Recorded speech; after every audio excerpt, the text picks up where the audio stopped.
Hello, everybody, and welcome to Proudland. I am your host, Roland, sitting here in my comfy chair, speaking digitally to my good friend, Proud. Proud, how are you? Hi. Hello. Hi. Good.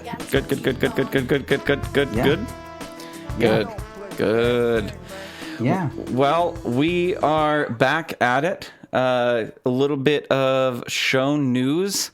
You guys are going to get a lot of Proudland. You'll get it today, and you'll get it Monday as we are switching things up. We are going. Yeah, I know it's scary. Change is always scary, but Proudland is no longer going to be on Friday. It's going to be on Monday. This is for scheduling purposes, and also we know that you guys are chewing on Dota all weekend, and then we don't want you to dry out at work without having some deep, enlightening 5,000 MMR talk going on in your ears. So we wanted to make sure that we brought you some more. I mean, Denny and I can definitely go off on tangents. We definitely want to bring it back and let you guys think about some things on improving your gameplay, hopefully. And if it's stuff that you already know, at least, concreting that information in your brain. So I think it's Proud's idea. I think it's a good change. It's kind of casual. Yeah. Our show.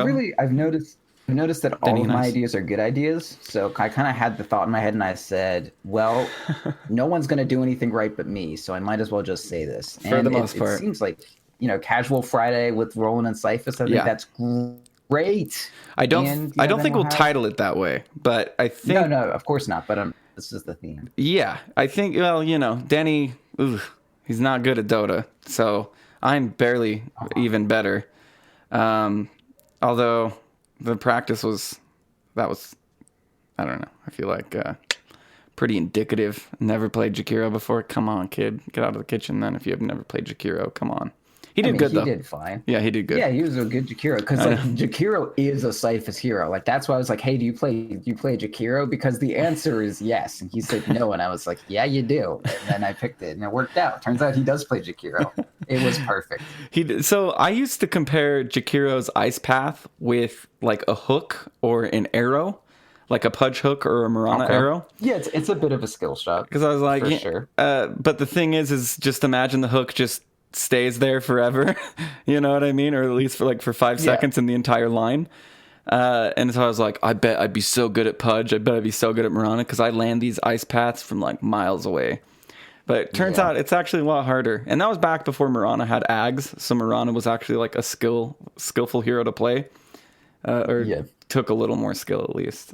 I don't know. I kind of I despise. Don't worry. I despise Mirana now. I'll say that much. Yeah, I'm not a big fan of her either. So it went from this really cool pick it and you combo it with like Shadow Demon and it takes a little bit of skill to get the arrow out of the and now it's just bleh. Never thought Mirana was a cool hero. I just hate the arrow gimmick as a whole. It's just like it's interesting. I just wish it wasn't so absurdly feast or famine. Like you hit an arrow, the game changes on like one arrow hit, and it's like look at Mario. Look at every game. Like what was Mario? It was essentially just dodging things, and if you got hit by it, the game ended. Right? Like that's kind of Mirana if you think about it. It's like you're jumping over like a fireball in a castle as Mario, and if you get hit by it, you're dead. I think that's literally the entire concept behind Mirana's arrow. Like nothing else is Mario except for like Pudge. Pudge and Mirana. I don't know. It's like I'm playing Super Smash Bros. And then someone picks like fucking Dr. Mario and they jump on my head and I immediately die. And I was like, what was that? Yeah.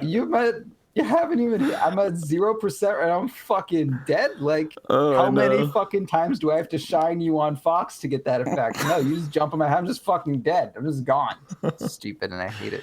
I used to love it, man. I used to love it because it meant something to hit an arrow. It was like, yeah, you just hit the arrow. Now it's all about, wow, you leapt in and you did a double starfall. And you killed everybody. Yeah. Good job, ultra kill. Yeah, it was more exciting. I mean, it's fine. I don't mind running too much right now. I just like the immense despair after you get hit by an arrow, and you're just like, I don't know. Yeah. Like as soon as you get hit by an arrow, it's like Hello, darkness, my old friend. Like that's the immediately what happens as soon as you're just like, oh no. Hands off keyboard Not always for this me. again. I literally hands off mouse and keyboard, and I just, even if it's like an arrow from the fog, I'm just like, all right, what are you gonna do? What do you have? Let's see what you have. Let's see if I can live through this. I especially love it now though, because Mirana's still trying to do that skill shotty thing. And I don't know. I feel like I'm either they're getting worse or I'm getting better, because it's just like, oh, there was an arrow that just flew past my ass. I'm going to get back now. Yeah. And really, that's the time I shouldn't get back. That's when I should go in. Because playing all this druid I do now, especially with the expendable bear, anytime I'm against a Mirana, like I want to say at least once a game when I'm against a Mirana and we're all retreating and someone's TPing out, I always like position my bear to block an arrow. And I'm like, at least once I always just like fucking eat an arrow with my bear for someone trying to TP out. And I'm just like, oh my god! I just saved their fucking life. And your bear doesn't really matter. And my much. bear dies. Yeah, because and I'm just like, well, you know what? I saved your life. Clearly, my bear doesn't fucking matter anymore because this build is stupid as shit. And then they thank me, and then I'm like, oh my god, it's just fantastic. So I this is a random thought, and then we will go into appending something from the previous episode, but. In regard to Radiant Dire Advantage, I know this topic has literally it's still getting beat to death on the ground, but the stats are still there to show. I thought of one thing that I understand why Radiant may have an advantage when taking Roche on. And that is, think about where the ancient creeps are located on the Dire side. They are directly in a line to Roche Pit. And what I was thinking is, at the time we were taking Roche, and there was a Clockwork on the other team, and I was like, and I scanned and I saw that the enemy team was by their shrine, which is by the Ancients for the Dire side, the shrine and the Ancients, and I was like, oh my god, we don't even need somebody to stand anywhere to catch the hook. They can't hook shot us because the Ancients are in the way. And I was like, huh, that's pretty nice. And think about how much that covers from a hook shot from Clockwork. That's a lot of space that it covers. If you do want to like hook or whatever into Roche from Dire, at least from the because the only nodes that you have that are interesting where people are going to be are like Radiant has their shrine, like that's a place where Radiant may be interested in standing. Mm-hmm. That's totally fine. And then Radiant has the ancient area, which is like a straight shot up through mid, just like a straight path like mid to Roshan. That's totally cool.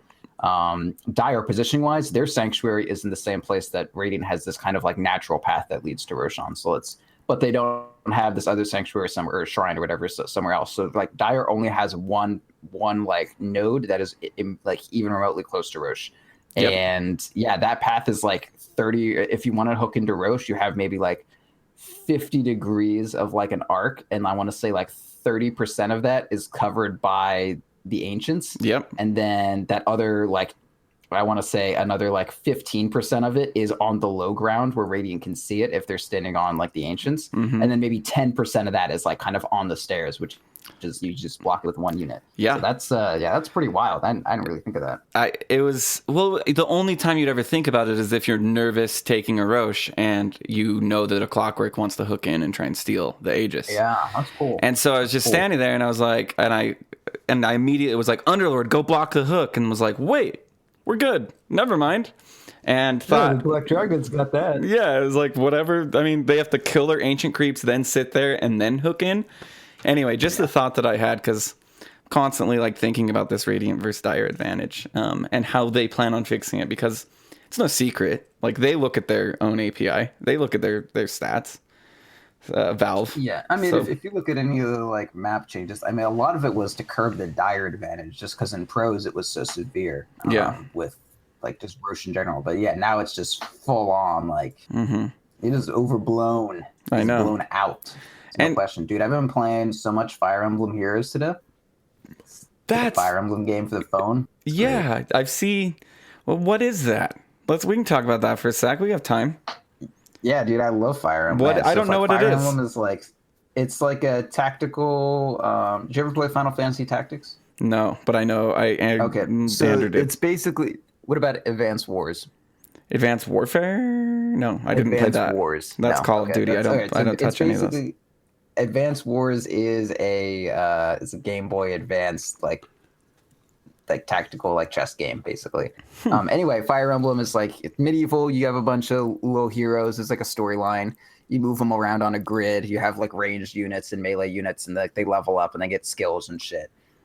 It's just fun, like turn-based RPG, like tactics. And Fire Emblem Heroes is like a phone version of that, and it's and you like go through it, and you can like summon more heroes, and the heroes are like characters from across like all the different games and shit. So I'm just like, oh, I want to get Roy because I really like Roy. You get like Martha and shit, which a lot of people know from like Super Smash Brothers and shit. Yeah. But yeah, I mean, you just summon a lot of characters, you level them up, go through the story, you can fight other people's like little squads of their guys, and it's just like I just grind through it and get a bunch of little boys, and I level them all up, and they're great. I love it. That's pretty cool. Yeah, do you have that on your computer too? Fire Emblem? No, it's a. Is it phone only? For the DS. Oh, it's for the DS. Oh, gotcha. Well, the Fire Emblem Heroes is for the phone, which is why it's cool because it's just like free on the phone. But I have Awakening and all the like Fates versions on my 3DS, and then I have like I've played a couple of the other earlier ones like on emulators and stuff. Dude, I got to get a 3DS. That'd be sweet because I have so much time where like the baby has my attention, right? But I have all I'm doing is reading like horrible shit that's going on around the world on my phone. When instead I could be playing some like tactical game, yeah, dude, like Fire Emblem. Get Fire Emblem Awakening. That game is awesome. Fates kind of sucks, but I play it because it's Fire Emblem and I love Fire Emblem. Good to know. And I'm always looking for a good strategy game. I mean, you and I both have landed very firmly in that strategy basket, I would say. Very firmly. Definitely pick up Fire Emblem Awakening and play through it on hard mode. That's the first time I played through it. It was my first Fire Emblem game, and I did it on hard, and it was like, this is great. You can grind if it's too hard, whatever. Like, just fucking love that game. I've played, I want to say, from the time it came out until the time Fates came out, that was like the only game that was in my DS, and I never finished it. Like, I was still going through like lunatic playthroughs and shit. Like, I love it so much. It's so good. Audrey has a 3DS. It's also like a dating sim, basically. It's great. Like you can pair it, like your characters have like personalities and shit. You get the little guys that you recruit, and like they fucking have like dialogue and shit with each other. Like if you pair them up and they like fight together a lot, they like get support with each other, which is like basically like they become friends and shit. And then if certain ones, are like, you fight with them enough, they can marry, and then you can fucking get their kids, and their kids are all badasses, and they inherit their skills and shit. And you do eugenics to make like the ultimate child. Yeah, it's badass. Nice. You can reclass them and shit. Yeah. I've got to get another game other than Dota, honestly. Sometimes I miss StarCraft just for the short games, which it's funny. You were like, a whole like tier above me in StarCraft, right? Like Diamond to Masters was a big jump. Like it was a really big jump. Like you don't just play one night and go from Diamond to Masters in StarCraft. It's effort. At least for me it was. I mean, some people are just really fucking good, but it's a lot of effort. A lot of effort. Specialization too. It's really hard to be a random Masters in StarCraft where you need to play one round. Random. Yeah, I know that's you. Yeah, I know that was me. But you are basically like my Dota skill is now equivalent to where we were in StarCraft. Like I was like sometimes high diamond, mid diamond, that's fair. And now 4K you're Masters. Like diamond. Yeah, I would say so. I'm getting like I'm low diamond right now. I'm getting close to like being top diamond. And reading through all these guides talking about it being really hard to climb from like 3.5 to 3.8.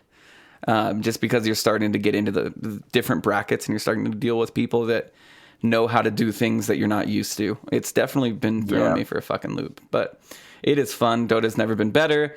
Back to what we were talking about last week, which was the mid lane. I didn't think we would have so much to say, or I would have so many questions and you would be able to answer them so nicely and so succinct. Because we broke it down to a point that was this is the one time rare occurrence that I actually went and re-listened to it because I wanted to grab a couple of gems. But explaining things in such a rudimentary sense is oftentimes the best way to agree with yourself that you understand what you heard. If if that makes sense at all, what I'm saying there. Yeah, I get you. And so it was nice to have things put so simply. And you wanted to talk a little bit more on that episode, but we were running so long, about another intricacy in the mid lane that I think we should hit before we start on power spikes, which we're going to talk about today, which is the bottle, right? Maybe more than the bottle. You take it away. I think just the bottle's good. Yeah, I just wanted to touch on, like, because it's such an intricate part of, I think you already said that, you used that word intricate, but it's such an integral part of mid, is knowing how to use the bottle, and how to, or even just how to abuse it, how to like refill it, how to keep yourself in lane. And most mid heroes are interested in the bottle. So I'm going to briefly go over like what the exact purpose of the bottle is. The bottle is kind of like a one-stop shop for all of your regen needs at a very low price. The only, even like a bottle can give you more mana and health on demand, even like it can even be used like in combat. If you get like a free couple seconds, you can heal yourself up, but from like a salve and a mango, basically, just, from your bottle in the middle of combat. And if you compare that to like getting a similar like amount of regen, like let's say you get a Vlad's or something, bottle is way cheaper than a Vlad's and can provide very similar regen, especially like during the course of a battle. But that's entirely contingent upon you hitting up fountains or getting runes or having people TP to you and refill your bottle for you. Which, can we go over that real quick? Because this is something that I'm constantly pinging people saying, hey, I'm TPing mid. And they're like, okay, cool, fine, like TP mid. And they don't understand my connotation when I say I'm TPing like, mid. Give me my bottle back. They're like, here, what? Well, they're just like, it's okay that you can TP mid. You don't have to tell me. And it's like, no, you don't understand, you idiot. Anyway, let's educate everybody. So has anyone ever noticed, for those who don't know what the bottle trick is, when you're healing up at base and then you TP to a lane, you're still regenning at like fountain speed for a few seconds after you get there. That's because you still have the fountain buff, and the fountain buff is what refills a bottle. So what you can do is you can TP to a lane. You'll still have your fountain buff for a couple seconds. That's why you're still regenning like mad. And then the mid laner, whoever has a bottle, can hand you the bottle. And as long as it's in your inventory, not your backpack, as long as it's in your inventory while you have that fountain buff, it'll refill in like a fraction of a second. And then your fountain buff is still on long enough that if someone hands you a bottle immediately, it'll refill, and then you can use one of the charges, and your fountain buff will like refresh the bottle again. So you can like refill a bottle and then use a chart if you're fast enough on doing this. And that's why someone's like, be careful. Be careful with that, because I'll say that you are fast enough, like mechanically. I am not fast enough to take the bottle, hurry and control click them with the bottle without actually using a charge, because it's more like a second and a half probably that the fountain buff is still on you. So just caution to everybody, when you try this, you may accidentally use one of the 3 charges, because as soon as the fountain buff goes away and you hit the bottle, it's not going to refill. Sorry, I didn't mean to cut you off. I'm just saying, you made it sound way easier than it is, because I'm like, dude, I've been playing thousands of games, still can't do that. But so the way to make it easier is kind of how I was talking about before, is you want to like load these actions into the RAM of your brain before you actually need to do them, right?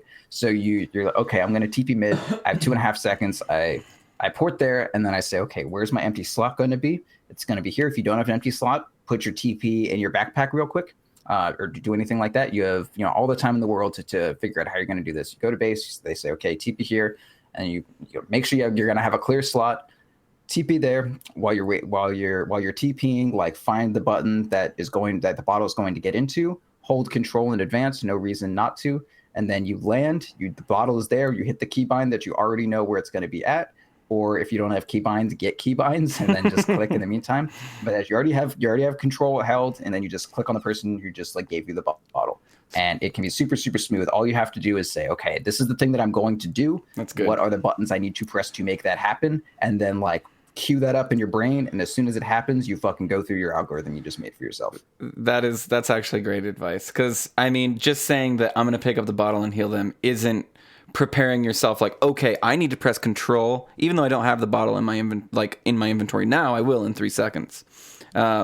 That's great advice, and I bet I could pull it off if I'm like control and have my mouse over the slot like ready to go, or control 3 or clicking on them. Oftentimes it's better to just have them drop the bottle too, right next to the tower. But that's dangerous, of course, because their bottle can get denied, but they can be handed or picked up off the ground, which is a neat trick, and you can actually give them 4 bottle charges out of that, like Proud was saying. Or you can hit them like 4 and like a quarter, you know what I mean? Because you can hit them like twice with it, you know what I mean? So they get like a little bit more. What I normally like to do is like, someone passes me the bottle, I like go there and then use it on them, and then see if there's another person next to them, then I'll hit them up with that too. But it's just even efficiency. If you do end up like using one of the charges, like chances are you used it because someone needed the regen. You didn't just like use it for the hell of it. So like at worst, you used one of the charges of your bottle now, and they're like, well, I was going to do it anyway, so thank you. Yeah. Another tangent. This power spike. This may be a longer episode, Proud, but I had somebody watching me stream last night. I've been streaming way late, like 2 a.m. your time, so 3 a.m. my time is when my stream usually starts, and I go until the sunrise. And he was asking me about all these things, and he was using terms like right and wrong. And he's like, people are always telling me this is wrong. People are always telling me this is right. And I was like, no, I don't think right and wrong belong in Dota 2. And I this is such a giant, I can't believe I even brought this up, but basically it's efficiency, right? It's a matter of efficiency. It's not a matter of being right or wrong. Like, for instance, Medusa with Radiance. Being inefficient is a level of being wrong, right? Sure, but... Yeah, okay. Let's not get... There's that can of worms that I opened last night. I was like, I'm going to talk about that on Proudland tomorrow. And then realized the second I let that nasty out that we needed to stop it. Okay. Yeah. I'm glad we didn't go there. I will say, like, there are a lot of items that are wrong to get on a hero. Like, not everything is situational. And even if it is, there's a high probability that it is so situational that you are not a good enough player to reliably guess the correct situation for that. A lot of the builds that I put out, yes, situationally they may be incorrect, but if you're like a lower experienced player, if you make this judgment call for yourself, you're probably going to just make it the wrong decision on average. So it's better to go like a more reliable, but like maybe in some situations a less good build. At worst, your sin is that you misjudged the situation, but you still got good items. But if you judge things for yourself, you could be in a weird situation and also buy bad items to like adapt to it. So it may just be like, I don't know. That's my general philosophy on like, telling some people that like, oh no, just like this is bad. Like Radiance Dusa, maybe there's like one possible ever situation for it, but you are probably never going to read that situation. Well, the way I explained it to this person, why it was bad, was because what does your ultimate do? It makes your enemy magic immune. What does Radiance do? It emits a magical damage. That's why it's bad. That's why it's inefficient. Anyway, whole can of worms. Something I want to add about the bottle. That's one element of it. That's one element, and then there are a bunch of other things. That holds a slot. It holds a bunch. Where Medusa may be something else. You don't have to go into it. Yeah, hold down all the bases. One thing about a bottle that I didn't realize for a long time, because I always thought bottle like one charge would just get me to full health and full mana. Do keep in mind that a bottle does 90 health and 60 mana if you can get the whole thing off for 2.5 seconds. So I like to equate this to Storm Spirit. Remnant changed to the point where it costs 100 mana at level 1. It used to, scale from 70 to 100. And I, just knowing this, just know that. I just want you to know that, because I feel like all too often you do things by feel instead of by numbers. And knowing that you're only going to get 90 HP and 60 mana puts a lot of things in perspective. As far as, do I just use one charge? Do I use 2 charges? Do I not use any at all and just go back and save my haste and go back to Fountain anyway? So when I TP back to lane, I have a haste. If you watch pros and you watch better players play, they'll pick up an Invis rune and they'll walk all the way to Fountain if they're low health, because they know that they're not going to be able to do anything with that Invis rune because they're too low on mana and health.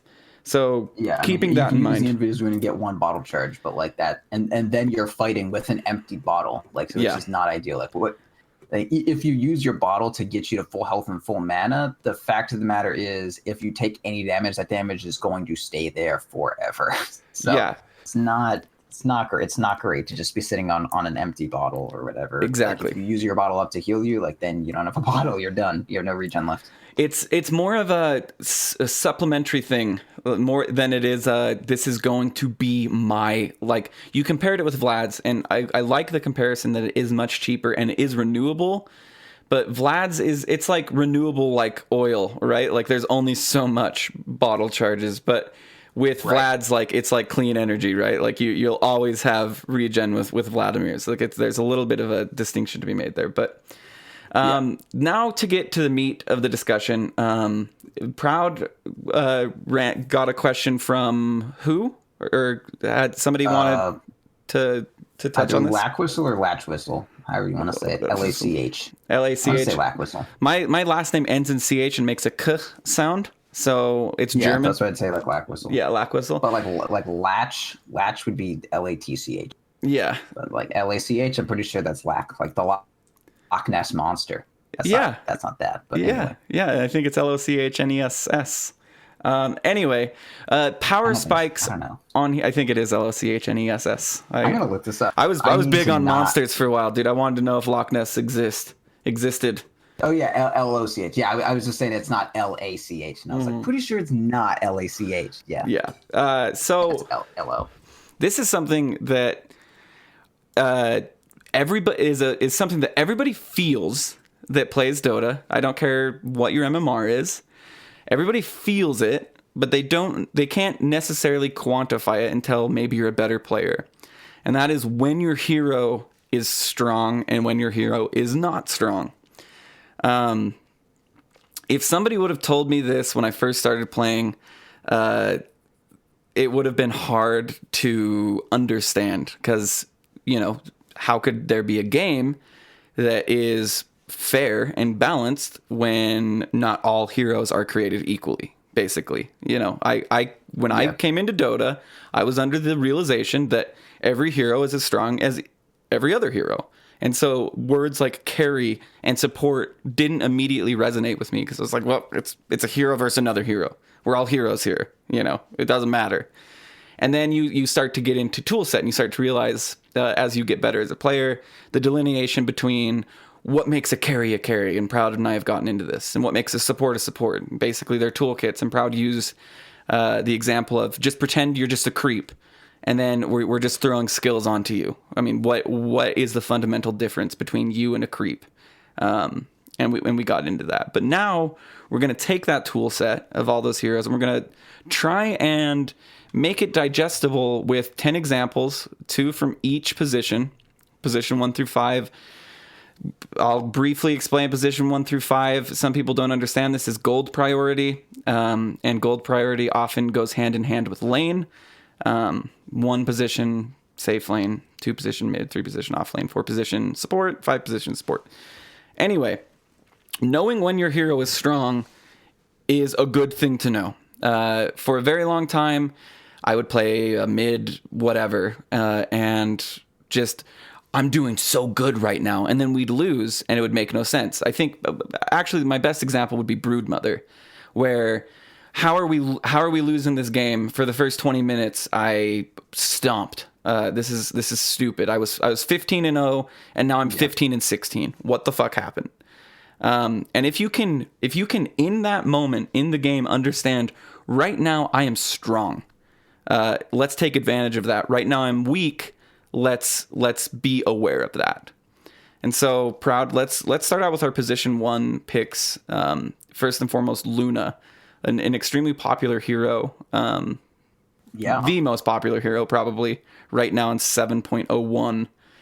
I'd say the strongest. I mean, no hero is ever going to edge out PA and Pudge as like the top heroes that get picked. But as far as the most 7.0 hero there is, I definitely want to put Luna up there. Yes. Excuse my Sprite. It's all right, buddy. All right. So Luna, this is a hero. Quickly going to paraphrase her skills. Has a stun that corresponds with her ult. The more points you have in your queue, the better your eclipse is going to be. the more beams will come down.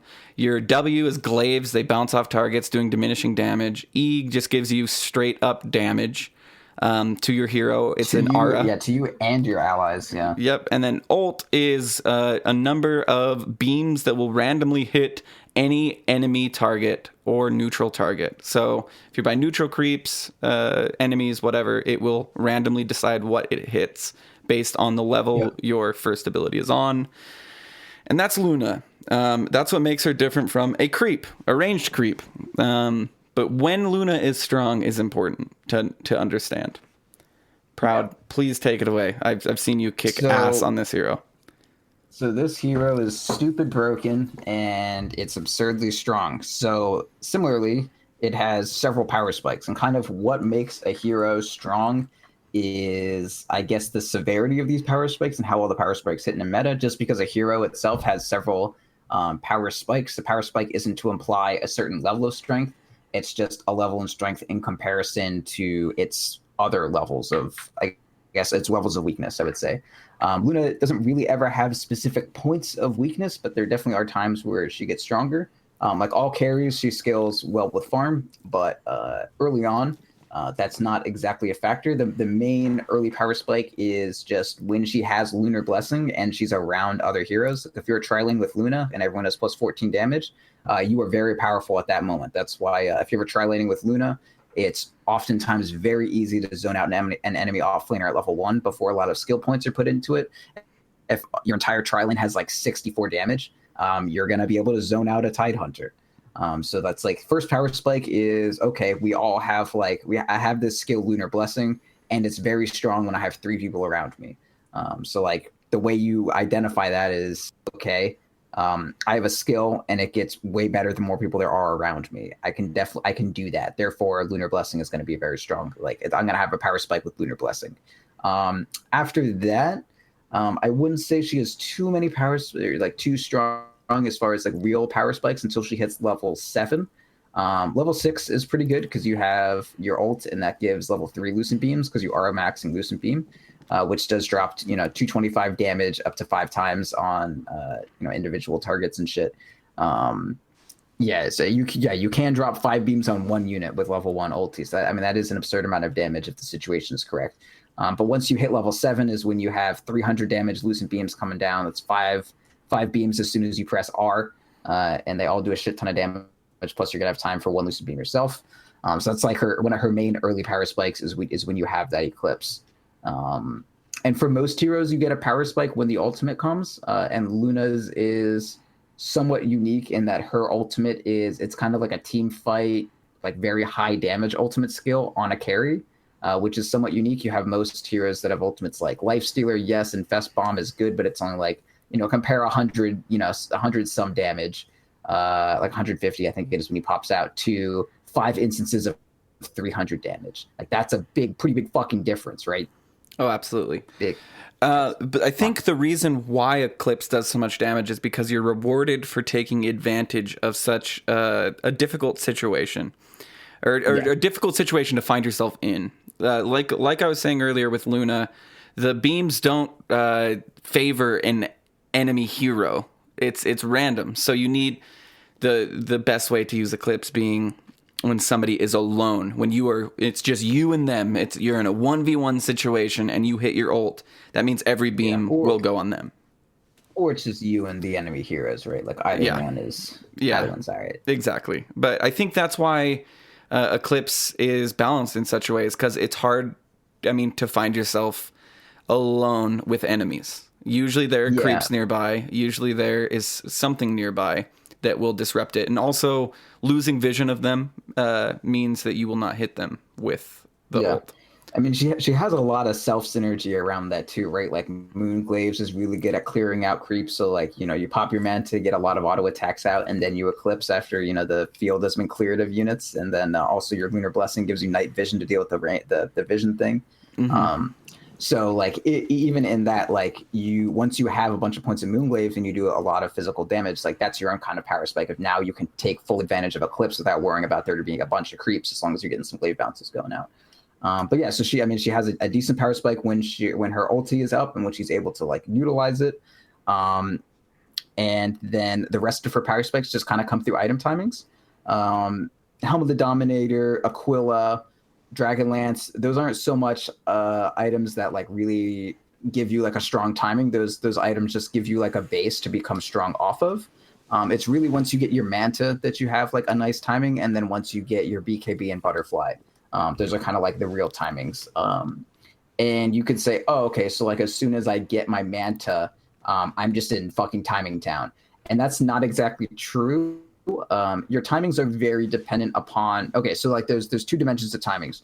There's when you are strong and when your opponents are strong. Strength is a relative term. I'm very strong compared to an ant. An ant is very strong compared to, I don't know, a fucking microbe. So if you're Luna and you get your Manta at the exact same time the enemy OD gets a sheep stick or something, that's not a power timing. That's like you're still fucked. Like, you're still behind. Still bad. Yeah, you're still behind. You're still super behind. But if like let's say you get Manta and the enemy Jug is 200 gold away from their Manta, or you get your Manta and Spectre is 200 gold from her relic, that's a huge power spike. Like right now, your strength, like you went from having, like 5,000 gold. Gold is not power. Items are power. So you have 5,000 gold, and then you finish your Manta and you jump up like 5,000 gold of power, basically. And then the Spectre has, 3,600 gold and like a Vanguard and like nothing else. But until she actually finishes the Sacred Relic, like your power just jumped and hers is still sitting there. That gold doesn't help at all. So as soon as you get an item before an enemy hero gets like their item or hits like their next spike, like being halfway into a level doesn't make you any stronger. It's hitting the level. Being halfway into an item doesn't make you any stronger. It's the item that you buy. So as soon as you hit your Manta, chances are you got it as the enemy is still trying to finish up like their item, if you're at all for like remotely ahead on timing. So you finish your Manta, you check the enemy heroes, they haven't gotten a new item yet. That's when it's time to go. You just spiked up and they're at a low point right now. You want to hit them before they hit their spike.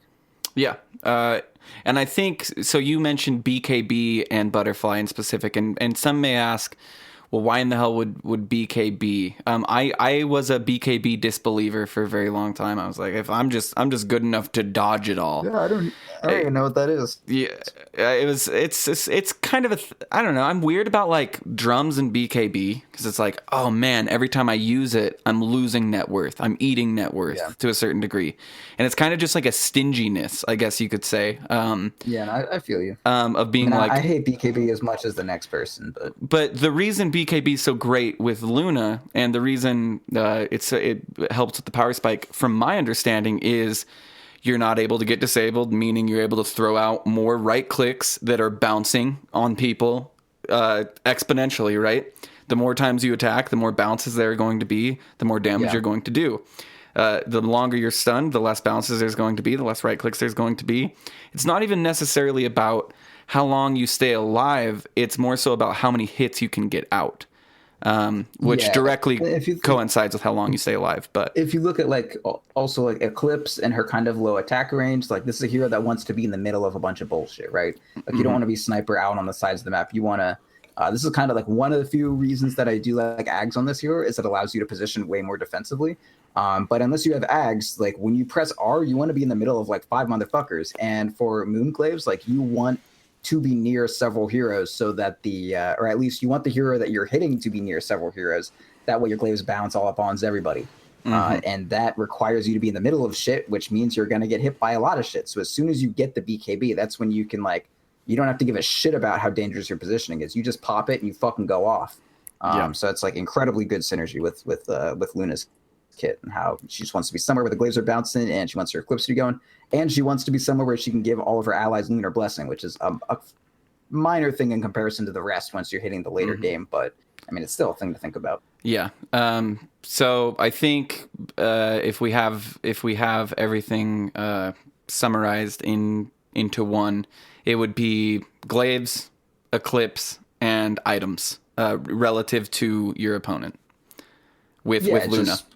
And her when you have your ult up, And then beyond that, it's mostly just or like when you get your ult at levels and level 4 beams, and then when your items hit before the enemy items hit, and then also like the hero farms very fast, right? Yeah, and that was another thing I was going to bring up is glaives. They allow you to farm way faster than your opponent.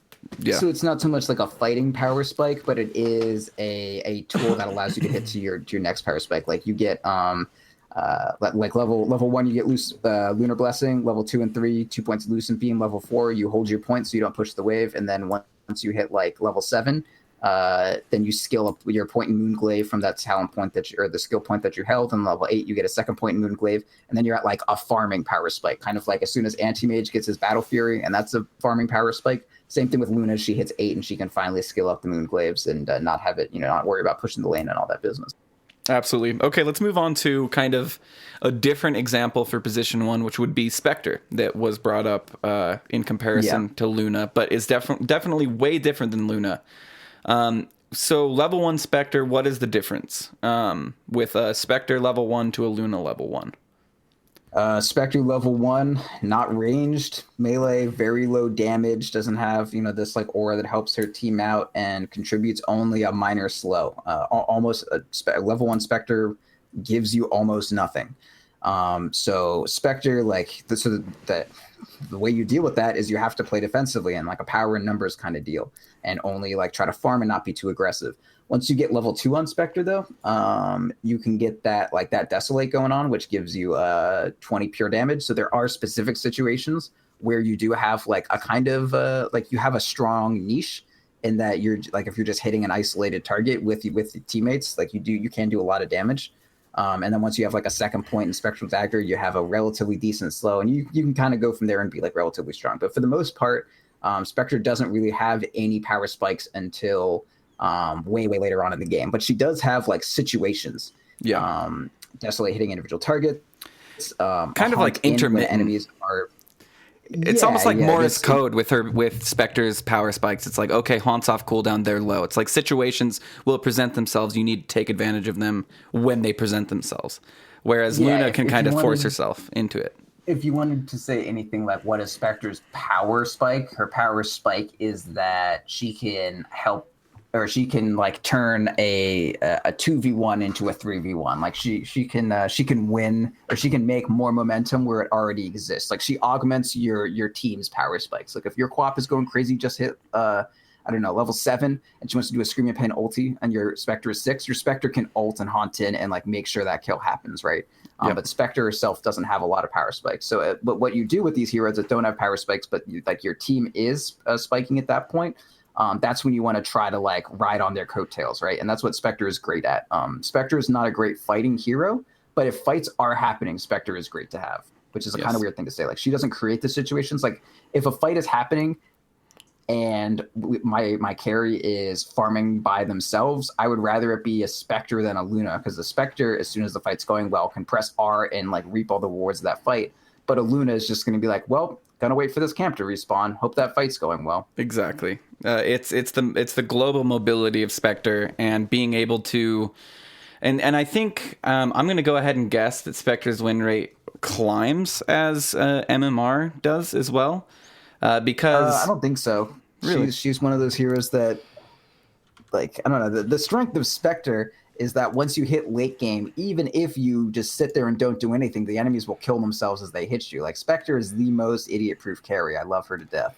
Yeah, no, Spectre is definitely my favorite position 1, although I don't play her really ever because I find that I'm dealing with a Luna too often, and Luna can just farm so much faster. Spectre, unless it was 6.85 maybe 6, I think it was probably 6. I think it was 6.85 when the Badman Spectre. I'm sure you've heard of it.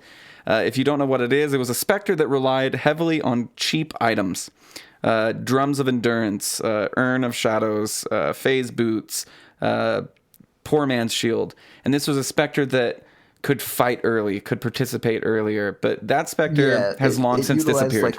It utilizes like item timings to always be hitting like a fairly consistent, not so much a power spike, but just like there's a decent power curve to it. Like you keep getting all these items, and you're staying strong. And like while the enemy is trying to, get their one item, you're haunting in and making it, so they keep dying and they can't get their stuff going while you like are being carried by these small, very efficient items. And then eventually you hit enough levels and farm that, you Spectre the game up and it doesn't matter anymore that you went like tiny items. Yeah. And that was the whole idea behind it is you would buy those small items to get you, because like Proud said earlier, gold is just a measurement of the items you can get. It doesn't matter if you have 20 million gold on you. That's dumb. Gold is the ability to get items. And if you're able to spend your gold quickly, opposed to saving up 3,800 for a Sacred Relic, Spectre all of a sudden becomes more important quicker. The reason that doesn't work so well, I would say, is because even a Spectre with drums and urn and poor man's shield probably isn't going to deal too well against a Luna who has a Dragon Lance and a Helm of Dominator. A Luna will probably still shred that Spectre. So Spectres now have to rely once again on Radiance. And this item makes a ton of sense for Spectre because of the ultimate, right? Radiance is an aura around a hero, one hero. But if I can create myself and then 5 other of me, just picture the circles that you're making that have burn damage.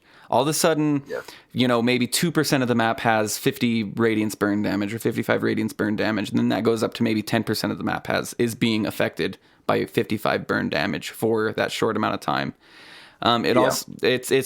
It's kind of a no-brainer item for Spectre, which is why it's literally usually the first thing you go. Maybe Vanguard before. No, you always go one defensive item before Radiance. In my opinion, not in my opinion. If you're listening to the show and you do not go at least one item that gives you tank before Radiance, please amend what you were doing with your Spectre. So definitely Vanguard before Radiance. And also if you're going to go Vanguard before Radiance. If you're going to go Helm of the Dawn before Radiance. If you're going to go Urn of Shadows before Radiance. And if you're going to go Urn of Shadows, maybe also do like an Aquila. Like Aquila, Urn, Radiance, that's fine. Okay. And yeah, this... and no brown boots Radiance on my train, man. If I see that shit, I am like, you have to get out. You just have to leave. Can we give some people... let some people feel better about their Radiance timings, because right now I'm looking at Dota Buff and I'm seeing a trending guide for Spectre, which is an 18-minute Radiance.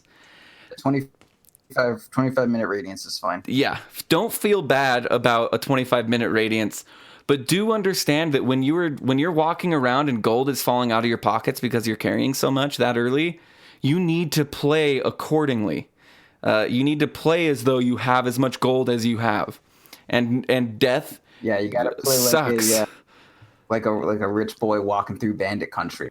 Clutch that coin purse, dodge behind fucking houses and shit. Only travel by night. Skyrim bandits. Yeah. Like make sure that you're not seen. Or day. Or day. Yeah, I guess depending. Depends. Depends on how well the lawn. Depends on what kind of. There's like some Khajiit bandits that are trying to take you out, or if they're Khajiit, don't fuck with Khajiits, man. Those are cat people, literal cat people. Yes, actually, not like me, but like I'm a cat person too. But like they're not like I'm a cat or a person that loves cats. They are literally cat people.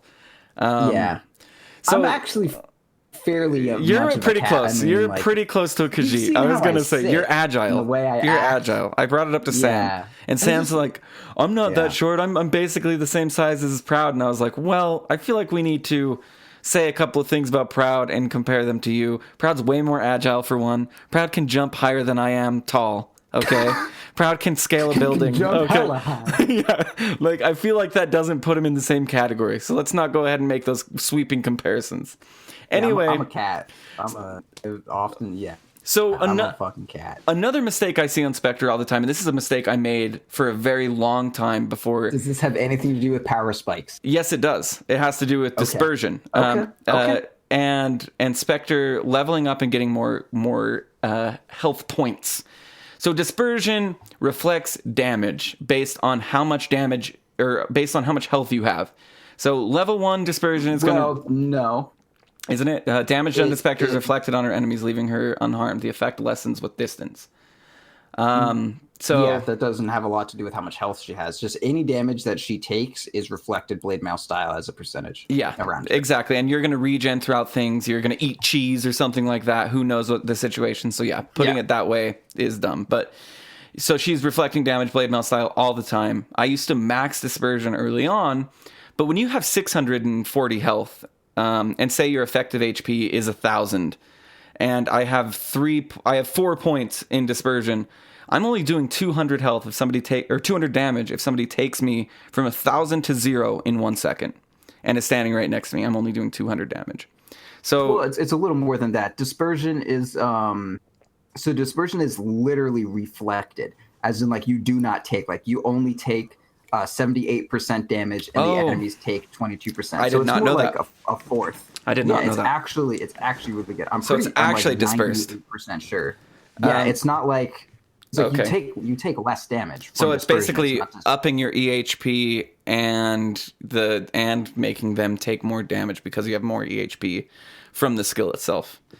Yeah, and also to drive this a little further, the way that it's way better than blade mail is, let's say I have 3 people next to me. Okay, so let's say I have a Sven, a Crystal Maiden, and an Axe all next to me, and then Crystal Maiden Crystal Novas me for 200 damage. And we'll just like round that out real quick and just say, I don't know, whatever. Let's say I reflect 50 damage. That 50 damage is reflected to everyone around me. So CM hits me for 200.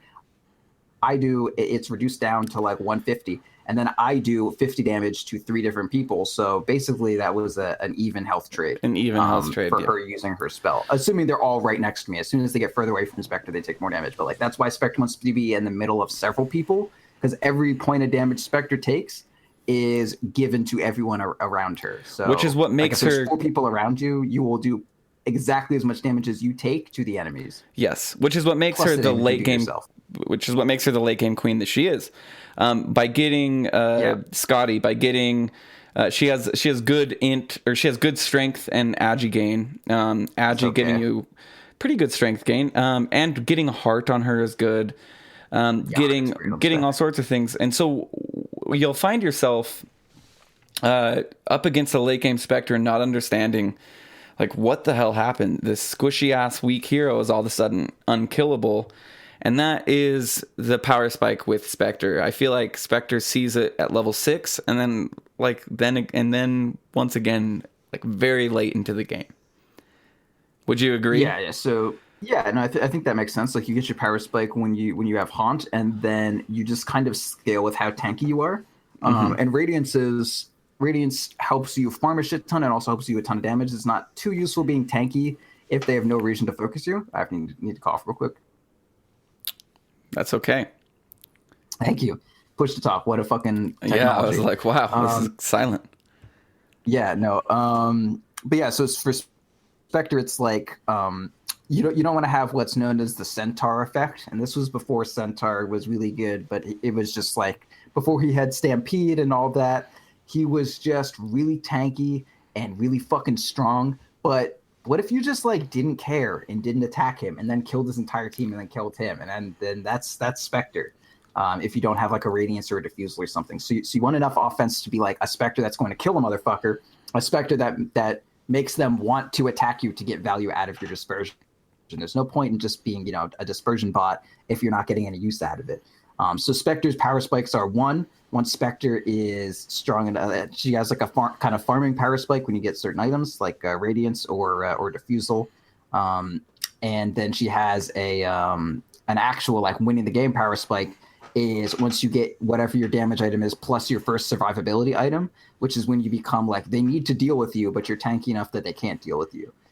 So that's like those are kind of like her I say 3 spikes. Once you can ride off the team's momentum with a good Haunt, once you get enough farm to like do some damage, and then you have to play really defensively because you just have like Radiance plus Vanguard, you can still be killed fairly easily. That's why you just want to like haunt in, and then like run back or whatever, and let your Radiance keep burning, and then like dagger someone like once it's low, and then snipe them, then walk back into the trees and shit. We'll play this really floaty in and out kind of style, and then once you get like Radiance plus Heart, you're just in that shit. Or Radiance plus Abyssal, which is what I like to do when I go Vanguard. I go Vanguard, Radiance, Abyssal, and that's pretty cool. It's mean. It's super mean. Yeah, that's Spectre. Like to kind of apply it to a lot of other heroes. All these like very item dependent heroes. Normally they're item dependent in their offense and relatively in their decent. Dusa is another great example. Between like Scotty and Manta and Lincoln Sphere, all these items you want. Those items aren't exactly going to give you incredible offense. It's just like, okay, I get this item now. I'm the unkillable Dusa with my Scotty or whatever with my Lincolns, and then next I need to get an item that's going to like make me do a bunch of damage or whatever. So like a butterfly next, or the Scotty kind of so you can hold on to them. Then followed up by like an MKB or something. Like you need this kind of two-step process of like, all right, I'm tanky as shit. I'm Luna. I got like, fucking Manta and BKB, and like that's one power spike. And then the next power spike comes when I like can utilize that with the damage of a butterfly. Spectre, tanky as shit, or like damage as shit with the radiance, and then tanky as shit with like a heart or the Manta for the dodge to give this kind of like midway thing. Or Slark, I'm aggressive as shit with my Echo Saber and Shadow Blade thing.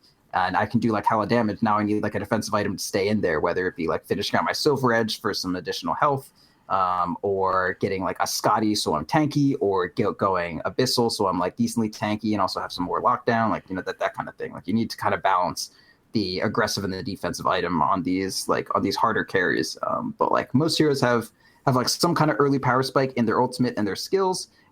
And then their power spikes come with the items. But the key is to actually utilize those power spikes. You need to do them like as soon as you get those items. Like as soon as you get an item, you go. Because the longer you wait, the more time your enemy has time to get their own item up to hit their own power spike. And then your power spike is neutralized. And theirs is probably going to be a little stronger because theirs is unknown to you and they just got it. So it's, chances are it's a newer kind of thing. If they're getting items if they're lower on net worth, like let's say, you get your item and then you farm 1,000 gold, and they get their item and they don't have 1,000 gold. You're like, let's say 1,000 up on net worth from them. Your death is worth more than theirs. So even though you're the exact same strength in terms of items, if you die with more money than them, then they will get more out of you killing them. So like it's imperative as soon as you have an advantage, use it before you keep inflating your net worth and giving them time to catch up to you. Which is a tough thing on Spectre because Radiance is, like you said earlier, kind of dual purpose item on Spectre. It helps increase the farm, but it also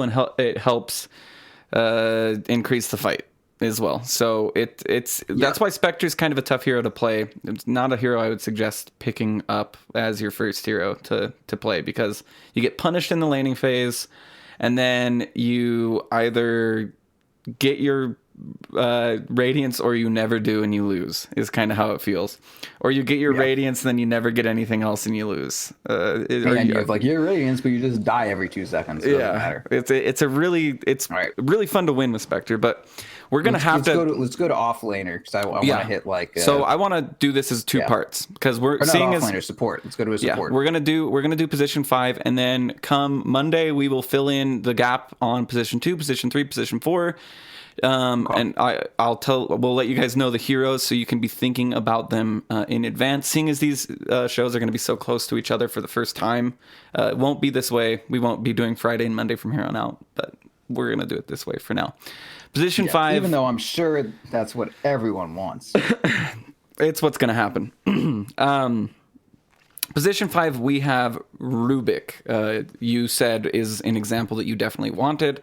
This is a hero that is definitely in my blind spot. I understand his skills. I understand his passive null field, less magic damage taken in an aura for the entire team. I know he can lift a guy and drop a guy. And you can choose where you drop them to a certain degree. You have a little bit of leeway, like maybe 200 units. And then he has basically like a damage item similar to like Zeus's Q, but it's green. And it just kind of bounces around on people, and it applies some sort of debuff. I don't know what. Yeah, it's a damage reduction of 10%. Yeah, 10% base damage. Okay, so that's Rubick. And then, of course, the biggest thing about Rubick being spell steal. I don't know. That's not that good. I think it's more about the null field, honestly. Like 10% magic resistance. That's huge. That's pretty solid. I mean, stealing a spell, like he already has spells, you know. He already has 2 good ones. Yeah, he's got 2. Like, what kind of shit is this? It is true, though. I mean, his Q if you see a really good Rubick, most of the time, I mean, obviously it's going to go hand in hand, but we see things like Jerax doing the ancient pull on Radiant side with Rubick's Q. We see a bunch of things. There's a lot of versatility to Rubick's Q, but please enlighten us on Rubick's Power Spike and how Rubick kind of works, because I really know nothing too much about him. Yeah, how to play Rubick, him. One of the earliest power spike you get is just telekinesis itself, the ability to pull someone out of position, especially early game. We've talked before about how early game slows are a lot more impactful than stuns, which isn't to say 1 second of stun is worse than 1 second of slow. But just if someone is slowed for, like the way it balances out, most slows are at least twice as long as most stuns.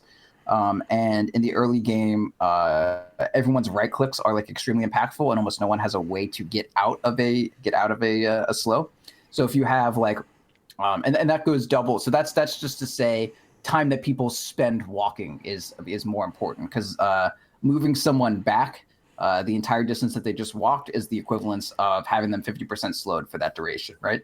Exactly. There's a couple differences, but that's how it is for the most part. So. And also, as you're early into the game, the defensive properties of towers are way more emphasized. I guess they're a lot more impactful. I guess it's really boring wording, but that's kind of the strength of telekinesis. You lift someone up for a second or a second and a half, and then you can pull them back 325 units. And at a hero's base move speed or whatever, that's to move 325 units. That's a little over a second for most heroes without boots. So effectively, that's like a 2.5 second stun if all they're doing is being lifted up, pulled back, and then they need to walk back where they just got pulled to. And then you add a slow onto it, and you just pulled them back. And if you have a 50% slow, that's roughly to get pulled and then go back to where they got lifted off from. That's like a 3.5 second disable. Like, that's wild fucking good. And then if you have 3 people right clicking them the entire time during that, like, you're getting out a shit ton of right clicks. Like, that's almost a full death if you have a tri-lane doing that. And Rubick's also really good for like tri-lane versus tri-lane, because you can lift someone up, pull them out of position, and then get them like there. So Rubick's just got a really strong power spike at level 1 with telekinesis with a couple heroes behind him. Being able to just move someone early game and then follow it up with a slow like telekinesis, and then someone gets galed or something, like, they're just fucking dead. Gale as in Venomancer's Q. Or you do that and then Lifestealer presses E and then clicks on them, like, they're fucking slow forever. They're not going to move. That's essentially just like a wild long stun. So and then they have to like walk away from that distance. It's great. So you're saying like level 1 is a power spike in and of itself for Rubick, like just skilling telekinesis. Telekinesis is better than almost every other level 1 ability. Like, even just compare it to like Magic Missile. Like, Magic Missile's a great level. Like, you have a stun at level 1, that's fucking great. But and a damage in a stun. Sorry. Go ahead. Well, I mean, Magic Missile does do 100 damage, which is great. But yeah, like, Magic Missile is a 1.2 second disable. Rubick lifts for 1.5 seconds. It's 0.3 seconds more, and then also drags them back over a second of time they need to spend moving. Which is cool to hear you quantify that, because most people are probably just don't look at that as a slow or as a hindrance. They look at it as a displacement, but displacement is in practice a slow, right? So yeah. And then it can be even more so, like, if they're like behind the melee creeps and then you lift them up and then you drag them over like in front of the melee creeps to walk back where they were. Now they have to walk through a bunch of units, so it may turn into a second and a half of movement. It's just for clarification, it's a 325 impact radius, so that means it drags them 325 units. And the correlation for move speed is your move speed is how many units you will move in 1 second. So if a hero has 300 move speed, it'll take them a second 0.1 or whatever the fuck to move 325 units. Yeah. So so Rubick hits his level 1. He's able to get the first blood from that I don't know, that centaur that thought he could come and contest the rune when really he couldn't. So Rubick's now in laning phase. Before we go into power spike with Rubick, I'm just curious, because I want to play him. How do you generally go about laning a Rubick? Like, how do you? I know that like you have your ogre that wants to like stand in front and be like, you can't get in front of me like as a 5. You know what I mean? Like, back up, bitch. Yeah. Like, I'm gonna protect my carry. And then you have like Shadow Shaman who kind of wants to sit like be side by side with the carry. How do you want to play a Rubick in lane? Normally at the side and like throwing any right click, like putting any pot shots you can in on the enemy off lane or the enemy dual lane or whatever. But you don't have an absurd amount of right click damage. Like you're not a Skywrath, you're not a Witch Doctor. Like you're not going to put out a lot of harass. You have like a decent baseline of damage. I think it's like what I want to say it's like 50 or like high 40s. I'm going into demo mode right click with this on this hero. Come on, UI load. Yeah, you have 49 damage, so high 40s. So it's like decent, but you're not even hitting 50 damage. So it's more like you want to be there to threaten the potential of a telekinesis kill. Like let's say you have a Juggernaut on your team or something. You just want to sit there, and then every time the Juggernaut walks forward, you want to be like, fucking bitch, don't do it. I'll lift you. And then they're like, oh no, back up. This is very threatening. And then like after they get threatened and they back up, you can throw a couple right clicks. But you don't want to like be up in there like, oh, I'm going to right click this guy out of lane. Like that's just not going to happen. You just want your presence to be threatening. And then if it's not threatening, show them that they are wrong and you are indeed something to be like fucking reckoned with. But if it's just like you plus a Spectre, the best thing you can do is just sit on the edges and like right click them. And if it looks like you're not getting a lot out, you got to like go gank somewhere or something. And with any ranged hero, this is something that I often have problems with on some of the lower level sets that I play with. If I'm playing a melee carry and I'm just getting like harassed out, if your carry is just taking a lot of right clicks from their shitty support, like if their Shadow Demon is punching your Spectre, you can just sit right next to your Spectre, and anytime Shadow Demon comes up to harass them, you hit him back for 49 damage or whatever. You have decent enough in gain. It's like what 2.4. So like your damage is going to go up eventually. Like level 2, you go to 51 damage, and that's kind of decent. But yeah, like just either like if you're against a solo offlaner, sit on the side, get pot shots off, threaten yourself. And if they're like taking pot shots on your safe laner, just sit next to them and try to fire back as much as you can. Okay, so we've established how to lane. We've established his first power spike. When does Rubick once again become like? I mean, I know he's always good. Having a stun on your team is always good. Having all three of his skills are good. Every hero that has a nuke, for the most part, has a decent power spike at level 3. And this is something I would also kind of apply to Luna, but not too directly. But supports this is a lot more easy to notice. But as soon as you hit level 3, most nukes will almost like double in damage. And this is why, I get level 2 nuke on stun all the time on Sven, or at least used to. Now I just always max stun, which we can talk about at some other point in time because I know you don't like that much. Well, but last time I had talked to you, that's not what you did. You know what I mean? Yeah. So yeah, times they are changing. Anyway, we don't have to go into that. So like as soon as you get 2 points in Fade Bolt, like you have a 160 damage nuke, as opposed to at level 2, you only have an 80 damage nuke. And I don't want to go too much on how like going like that damage spike is actually like a really big deal. But at least from a mana efficiency standpoint, it's 80 damage for 120 mana, and then it goes to 106 damage for 130 mana. Like that's a big deal. Dota is a game where it's all about hitting thresholds. Like if I can kill you, I will 100-0 you because you're going to run away from me. If I can't kill you, you are going to kill me. You're going to 100-0 me because I'm going to use my spells, and then I'll just fucking die. And then, you'll be able to, get health from whatever money I give you. Or rather, I won't even try to fight you because I'm just going to run to tower and hope my teammates react.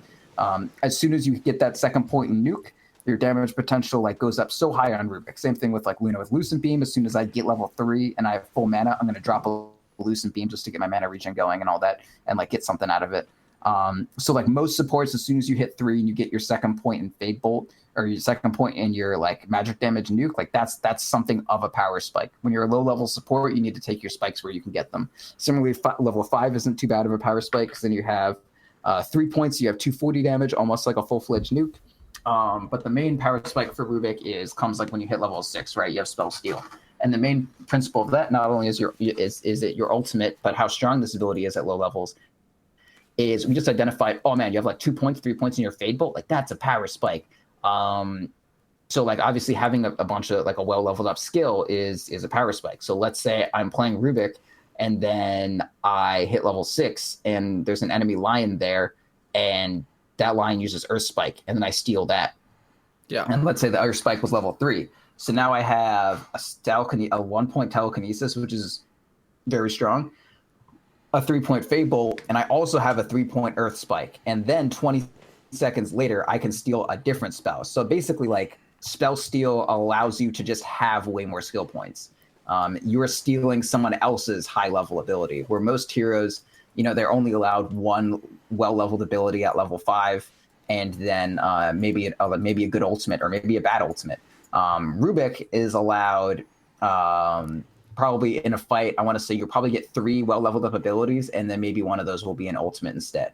So that's kind of like Rubick's power spike as soon as he gets his ultimate. But kind of the deeper meaning for that is it's a power spike because it allows you to kind of steal other people's power spikes, if that makes sense. Yeah, that's an interesting way to put it. And also, there's only one hero that I know of that has 2 really good stuns, and that is Ogre, and that requires 4,200 gold worth of items. So, there's Lion, but Lion, straight up just stuns. But a disable stun, Hex, not much of a difference. Is basically a stun. It Hex is a stun to me. It is. Except it's better than a stun move against Morphling. Yeah, they can move, I guess. If whatever. they have a haste rune, they're still going to fucking get the fuck out of there. Yeah, they're just going to frog jump their way out of there. But yeah, or if they're lycanthrope. You've ever fucking sheep a lycanthrope? He does not give a shit. That frog is fast. I guess he's moving way faster than even a hasted frog. That's true. That's funny. So, yeah, and of course, the reason why hexing a Morphling is better is so Morphling can't morph. Because Morphling can morph through every stun, pretty much. Through stuns, but hexes, you are silenced while you are hexed, so he can't do that. And Abaddon can't ulti and all that business. And just side note, if you ever get Chronosphered as a Morphling, watch how funny it is to morph strength while the Void tries to kill you. It's a great time. My Void counter. Yeah, it's a great time to get Chronosphered by a faceless Void and just... You're glowing red, and he's like, "What the fuck, dude? Time doesn't exist in here." And it's like, "But morphing does." Sorry. Okay, let's talk a little bit about Crystal Maiden. Sure. A position 5 hero that you consider to be different from Rubick. So Rubick is very... Oh, yeah, and also Rubick, of course, has the power spike when you're 6, and then, obviously getting your skills is nice, but the main other power spike for Rubick comes with the key item of a Blink Dagger. Yeah. The other items that you get are nice. You have a bit of a power spike with your Glimmer Cape and all that, but it's not like, oh, guys, I have Glimmer Cape. Let's go look for a fight. Like, that's not how anything works. As soon as you get the Blink Dagger, though, you say, oh, I have Blink Dagger. Let's look for a gank. You have a 0 cast point of telekinesis. You can catch any motherfucker in the club by just like blinking and telekinesis on them. Yeah. So that's kind of like Rubick's other power spike. Also, you can blink, like you can stay really far back, blink in, get a good spell steal. Let's say you're waiting for an Enigma to black hole. If you're sitting in the middle of combat, Enigma may just like black hole you. But if you have Blink Dagger sitting on the back line, get way better steal. So like Rubick's power spikes, as we said, skills, your Fade Bolt does damage. Your telekinesis at level 1, it's really strong disable. Scales really well with the slows that are really strong at that point. No one can really deal with getting pulled back. Later on, people may have things to deal with that between like, BKBs and mantas and fucking, Blink Daggers and that kind of thing. And then you get Spell Steal, so you can steal other people's power spikes. And then you get the Blink Dagger that kind of enables you to use all of your shit after, people get BKBs and they get all that stuff I said before. Like, if they see me coming at them, they could just BKB and I will not be able to telekinesis them. But if I get that Blink Dagger, like I can hop on them before that's a thing. Or, once they have all their skills, they may be able to, much more easily cover their, black hole with like a Midnight Pulse if maybe they didn't have it at 6 before. But now if I have this Blink Dagger, I can, get back to that. Whoa, go in, take it. I don't know. That really has no synergy between covering spells. But anyway, you get what I mean. I do. So Crystal Maiden, level 1 has a really good root, I guess is what it's technically considered, which is exceptionally good against blink heroes. Yeah, I mean, if being friends with, I'm gonna need to like obligatorily say, or a level 1 absurdly good slow that's great at level 1 engagements. Yeah, and that's just for sure. Which is something that Crystal Nova's fantastic, but Frostbite is. But yeah, you'll probably see mana more often. Crystal Nova level 1. You'll probably, at least in my skill level, you'll see mana skilled at level 1 more often than you'll see Q skilled at level 1 on Crystal Maiden. Yeah. So to explain Crystal Maiden skills briefly. A big AoE damage slow. Next skill would be a root. A 4.5 second duration slow. It's good. Wild fucking good. It's really good, but for some reason, super underestimated. And it has a good animation too. Like, it looks cool. You would think that people would use it because it blasts on the ground and it's like badass looking, but no one ever uses it. It was like, yeah. But most of the time you'll see Crystal Maidens there for Frostbite, which is her W. Her E gives everyone half the amount of mana she gets herself, which is ranging 1 mana, 1.5 to 2.5. And then her ult is a channelable ability that the closer you get to her, the more damage you're doing. There's a threshold. There's a little circle around her that big icicles fall from, and then a big circle around her that little icicles fall from. And that's Crystal Maiden. She is pretty scary, I'll say, to say the least. She's a scary hero to go up against. So her power spikes, of course, level 1 engagements, if you're like, 5 versus 5, Crystal Nova is incredible. AoE hits a bunch of people, slows them, like, great.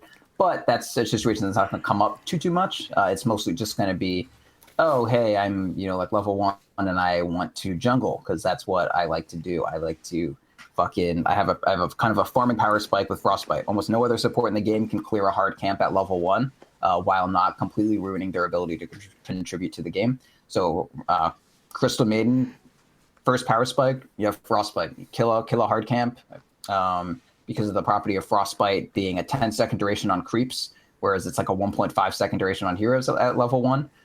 So it can pretty much just kill a hard creep, and then you use it again to kill the whatever other little creep is there, and then that'll get you pretty close to level 2. You soak level 2 in lane if it didn't get you level 2, and then you have 2 points at 2 points level 2 at like a minute 20 at the latest. Yeah. And that's kind of like her initial power spike is just that she can get to that point, and then she can spam her spells pretty well with like Frostbite. That's kind of about as far as it goes as far as like real power spikes just through her skills. As she gets like she's basically going to use the farming power spike of Frostbite to get her to a more even blend of skill power spikes. Like as soon as you get Frostbite and you're getting your farm going, you have maybe 2 points in Arcane Aura, and then level 4 you're going to get your second point or your first point in Crystal Nova, and then you have this power spike where you have 2 nukes. Alternatively, at level 3, you could have 1 point in Arcane Aura, 1 Frostbite, and 1 Crystal Nova, and just have a clarity on you. And then you're a hero with 2 nukes and 2 disables. That's absurdly fucking good. Like you have 100 damage through Crystal Nova and 150 damage through Frostbite. Like let's say you're against a dual lane in your CM, you Crystal Nova, you slow both of them, and then when that's about to run out, you Frostbite one of them, and then the other person's like running away. They're Crystal Nova's out, and they can run at full duration or full speed or whatever. Then you Frostbite a motherfucker, and like you've dealt 250 damage plus disabled them for a total of like 6 seconds. Whereas you look at Rubick, and that's like maybe a 3-second disable tops and 140 damage. Like you're just way fucking better than a Rubick at your level 3 if you have those 2 nukes. So that can be a power spike. And even if you have just hella clarity potions, you can do that at level 2 if you're more interested in getting a second point in your nuke. So like her kind of main power spike outside of just the farming thing is when she has 2 nukes that she can hit motherfuckers with. And then you get as many points in Arcane Aura as you can to to keep your mana above water. But the main thing that you want to do is be able to leverage the fact that you're a fucking hero with 2 goddamn nukes in the early game. Yeah. And that was one thing. I was playing a game with you, and I showed up to mid to help you, and I was 0, 1, and 2 at level 3, and you're just like, no. If you have 2 spells, you get the 2 spells. You get the 2 spells. Yeah. And that's my general opinion. I think you're right. I will say that like the trending guide does say to go like, back and forth to level 6 with mana and Frostbite. But I would tend to agree with you that if I would have showed up mid in this particular circumstance and slowed them and then ran up on them and then frostbit them while you're right clicking the entire time, and then either or, they would have ended up in a kill. So of course the most popular ability build doesn't necessarily mean it's right.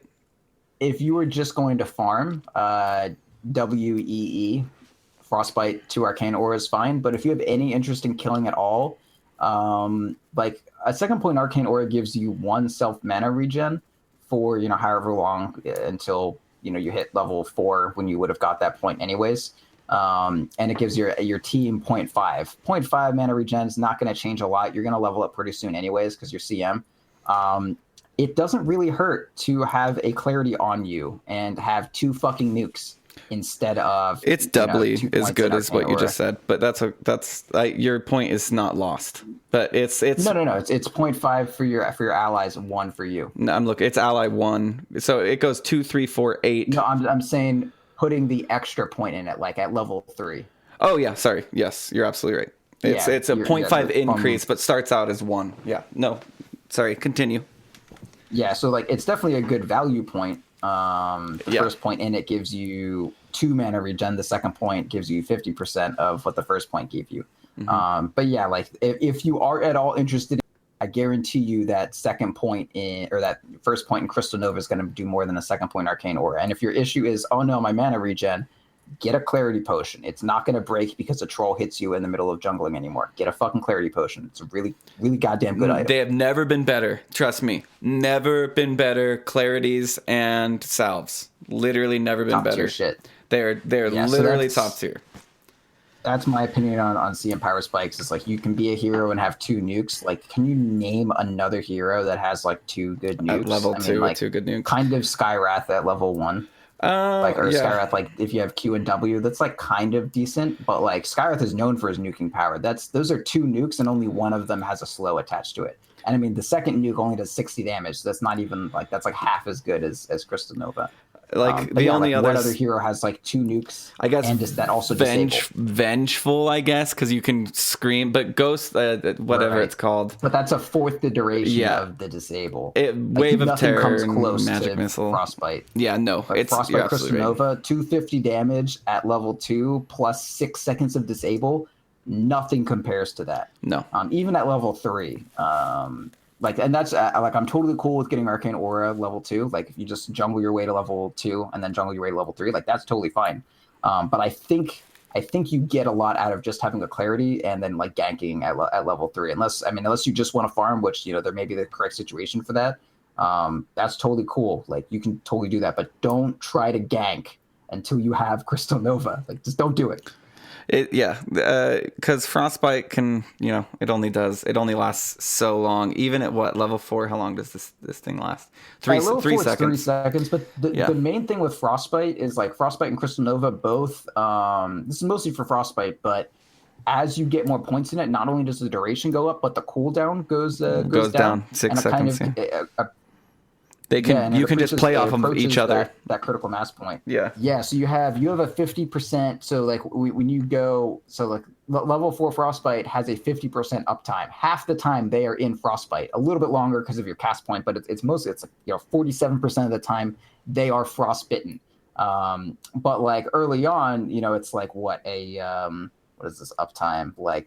Below, or it's a bit like maybe a 20% uptime, and then you put 4 points into it, goes to 50%. Like that uptime is crazy. And then Crystal Nova goes to 50% uptime, but its duration doesn't increase. It's only the cooldown that drops down by a second.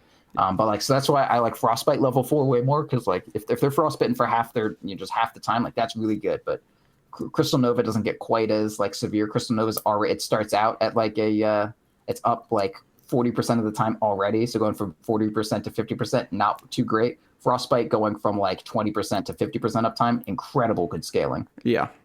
Well, the scaling, I mean, I can't believe it does 250 damage. I didn't realize that Crystal Nova level 4 does 250 damage. I mean, you're talking you can do 550 damage. You can do 550 fucking damage with a Crystal Nova and a Frostbite.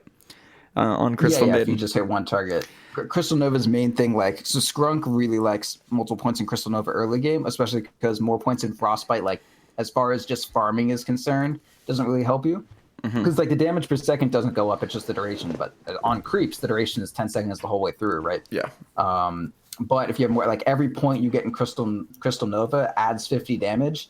And for every additional hero you hit, it's like 50 more damage that it's increasing, right? So Skrunk would always be like, it's so easy to hit 3 people with a Crystal Nova. And, like, as far as a team fight is concerned, every additional point you hit in Crystal Nova, like, I almost view that as like a 50 damage or 150 damage increase, which is totally fair to say. It's just that, like, also if you factor in the cooldown reduction on Frostbite, then, like, Frostbite, I think, edges out Crystal Nova in terms of, like, things to max. But I mean, yeah, they're both incredible skills. They both scale amazingly well. And not to, have another episode where I do is talk about this hero that I rarely play.